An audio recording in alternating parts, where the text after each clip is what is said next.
This is the sanctuary of Chestnut Level Presbyterian Church in Quarryville, Pennsylvania, in southern Lancaster County. This is a congregation that was founded in 1711, and then this sanctuary dates either from 1765 or 1775. There are some stories that it was unroofed during the Revolutionary War, and other stories that it was built about 10 years before that. Either way, it's an old building, and so one of the first things I want you to see is the size of this building, particularly given its age.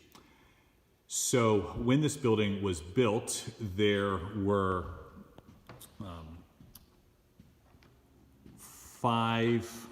trying to back up here. There were 4 windows, and you can kind of see them there, and the middle window, I'll zoom in on it. This window right here was actually a door, and what that meant was that there were 4 windows on each side, because you can see there's only 4 windows on either side, and the pulpit was right there, where in kind of the middle of the camera lens. Eventually, they decided to turn the sanctuary and actually put the pulpit on the other end of where it is now, and then in the 1800s put a steeple on this building and then put the pulpit where it presently is. So this is a sanctuary that's been retrofitted. I'm going to walk just a little bit forward to get out of the sun on the side there, and then I'll talk some more. So you can also see that there's a sanctuary, a Reformed sanctuary. It has a central pulpit.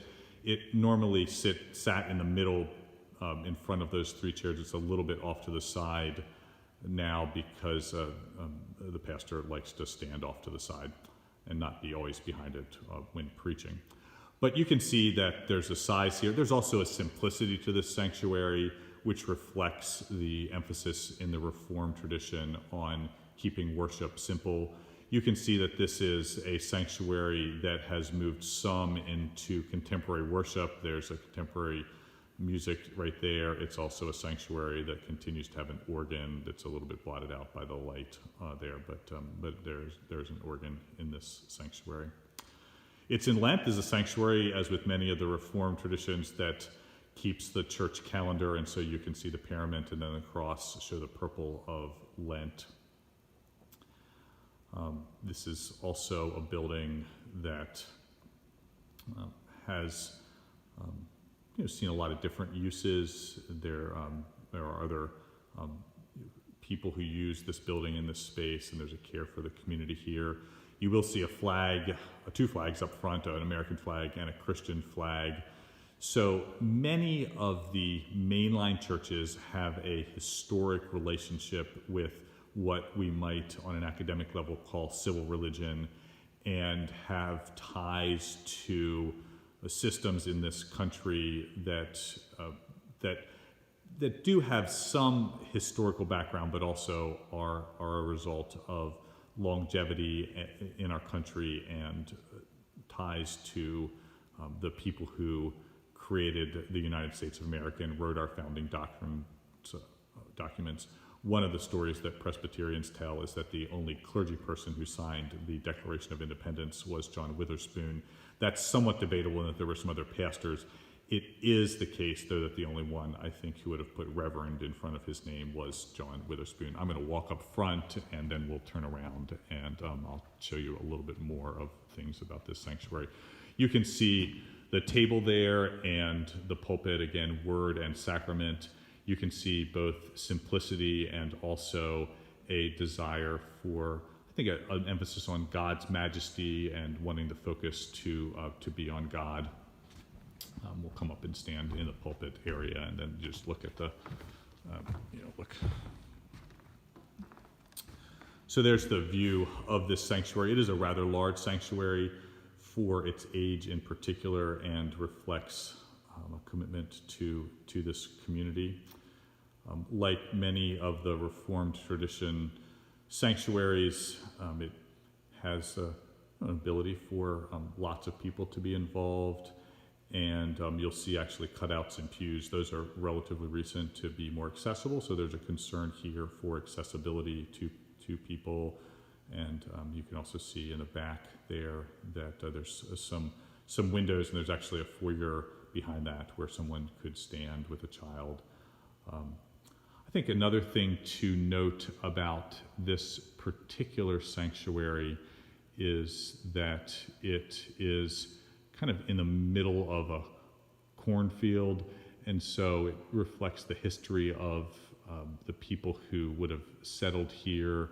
Were early on in terms of European Americans arriving on this continent, and the Scotch-Irish settlers were the ones that came into this area partially because William Penn, who was a Quaker and a pacifist, wanted people who were willing to fight, and he had issues with Catholics who would come up from the South, and also with Native Americans who were in this area.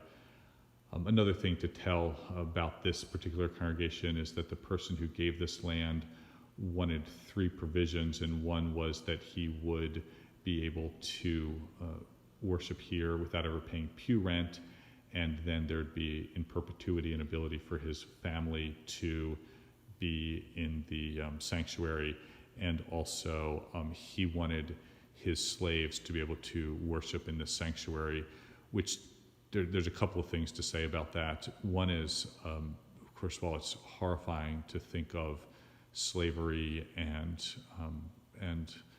congregations related to the denominations that many of us are involved with. That's one of the deep and painful realities that it's important for us to deal with. It is the case that his position was relatively progressive at his time, but that also means that these Reformed denominations that have deep roots in our country have also deep racial divides with which to deal, and I'll talk a little bit about that in some of my other videos. So Chestnut Level Presbyterian Church, founded 1711, sanctuary from later in the 1700s, lots of connections in the community, definitely Reformed in terms of its simplicity and majesty.